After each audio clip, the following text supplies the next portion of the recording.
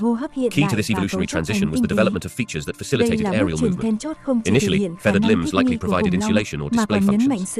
Over time, these structures became adapted for gliding, leading to the first rudimentary forms of flight. One prevailing theory suggests that the ancestors of birds may have used their feathers for climbing through trees, gaining access to food sources and escaping predators. This behavior, often referred to as the arboreal hypothesis, indicates that the early stages of flight were not purely for propulsion, but served multiple survival functions. The evolution of feathers became crucial during this period, providing not just aerodynamic benefits, but also enhancing balance and maneuverability as these small dinosaurs navigated their environments. In addition to feather evolution, changes in body structure were significant in the transition to flight. Certain theropods underwent modifications in their skeletal systems, including lightweight bone structures, which helped reduce body mass. Their forelimbs began to evolve into wing-like appendages, allowing for more effective flapping and manipulation of airflow. As these adaptations occurred, some theropods developed increased breast muscles to power their wings, further enhancing their flying capabilities. This adaptation illustrates the intricate link between anatomical changes and the demands of a new mode of locomotion. The first birds, emerging during the late Jurassic period, represent the culmination of these evolutionary processes. Archaeopteryx, often cited as the earliest known bird, exhibited both dinosaurian and avian traits, such as feathers, a wishbone, and even teeth, showcasing this transitional phase. The evolution of flight is therefore not seen as a single event, but as a series of gradual adaptations that transformed small, feathered theropods into the birds we recognize today. This incredible journey exemplifies how environmental pressures and biological innovations can drive significant evolutionary change, resulting in the diverse avian life we witness across the globe. Convergent evolution among dinosaur species is a fascinating phenomenon, where unrelated lineages develop similar traits in response to comparable environmental pressures or challenges. One prominent example can be seen with the development of herbivorous adaptations among different dinosaur groups. Both hadrosaurs, known as duck-billed dinosaurs, and sauropods, the long-necked giants, evolved specialized teeth and jaw structures for processing plant material. Despite being distantly related, these adaptations illustrate how similar dietary needs can drive the emergence of comparable physical traits. Another striking case of convergent evolution is found in the armor that developed in different dinosaur lineages. Stegosaurs and ankylosaurs, for instance, both formed protective armor but did so independently. Stegosaurs, characterized by their distinctive plates and spikes along their backs, and ankylosaurs, known for their heavily armored bodies and club-like tails, adapted to their respective environments to deter predators. This convergence highlights how similar defensive strategies can evolve in response to predation pressures, leading to analogous anatomical features in species with entirely different evolutionary histories. The development of flight is also an example of convergent evolution, with various theropod dinosaurs showing adaptations for gliding or flying. While the lineage leading to modern birds adapted feathers for flight, other theropods, such as certain species of pterosaurs, developed wings independently. These adaptations enabled both groups to exploit aerial niches, showcasing how different taxa can evolve similar traits to address the same ecological challenges, despite their separate evolutionary paths. Additionally, the development of body plans suited to different environments underscores the role of convergent evolution in dinosaurs. For instance, some small theropods evolved a cursorial body structure, optimizing them for speed and agility in open environments. Conversely, large predatory dinosaurs like Allosaurus and Ceratosaurus displayed similar adaptations, despite originating from different lineages. These evolutionary parallels reflect the powerful influence of environmental selection pressures in shaping physical characteristics across unrelated species. Convergent evolution among dinosaurs illustrates how nature often finds similar solutions to similar problems, resulting in diverse yet analogous adaptations throughout the ages. Dinosaurs and mammals coexisted for a significant span of time, particularly during the Mesozoic era, which lasted for about 180 million years. While dinosaurs dominated terrestrial ecosystems, small mammals were often present as inconspicuous creatures adapting to life in their shadows. Early mammals tended to be small, nocturnal, and likely insectivorous, which allowed them to thrive in niche environments that dinosaurs did not exploit. This size and lifestyle minimized competition with dinosaurs and offered mammals a degree of safety from predation. As dinosaurs flourished, mammalian evolution began to take shape through various adaptations. Fossil evidence indicates that mammals developed important traits that helped them survive in a world dominated by larger reptiles. For example, mammals had more advanced ear structures and a differentiated set of teeth, which allowed them to exploit a wider range of food sources. These features contributed to their resilience and adaptability, traits that would be vital as the environment changed. Throughout the Mesozoic, mammals were often small and lived in burrows or trees, taking advantage of arboreal habitats.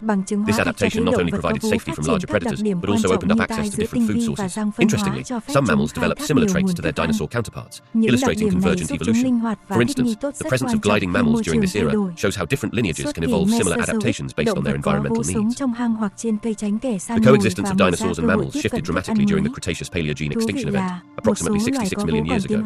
This mass extinction wiped out nearly 75% of Earth's species, including the non-avian dinosaurs.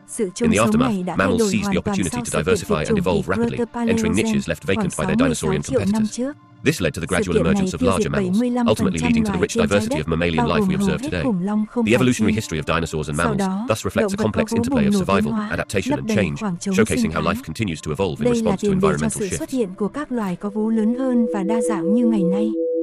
The Cretaceous-Paleogene extinction event, occurring around 66 million years ago, stands as one of the most significant mass extinctions in Earth's history.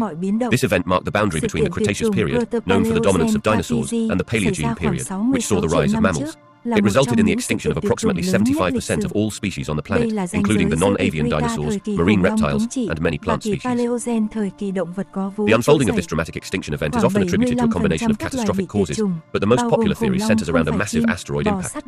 Evidence for this theory includes the discovery of a layer of iridium-rich clay at the Cretaceous-Paleogene boundary, found in various locations worldwide. Iridium is rare on Earth's surface but common in asteroids, suggesting that a cosmic collision had significant geological consequences. This impact is believed to have created the Chicxulub crater, located on the Yucatan Peninsula in Mexico, with an estimated diameter of over 180 kilometers. The aftermath of the impact triggered a series of environmental upheavals. The collision would have released vast amounts of energy, resulting in wildfires, tsunamis, and a nuclear winter scenario where dust and debris blocked sunlight, leading to a dramatic drop in temperatures.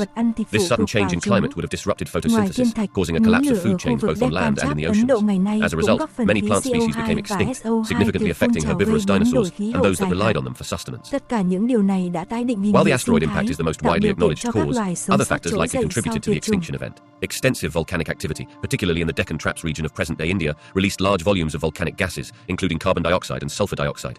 This could have caused long-term climatic shifts and acid rain, further destabilizing the environment.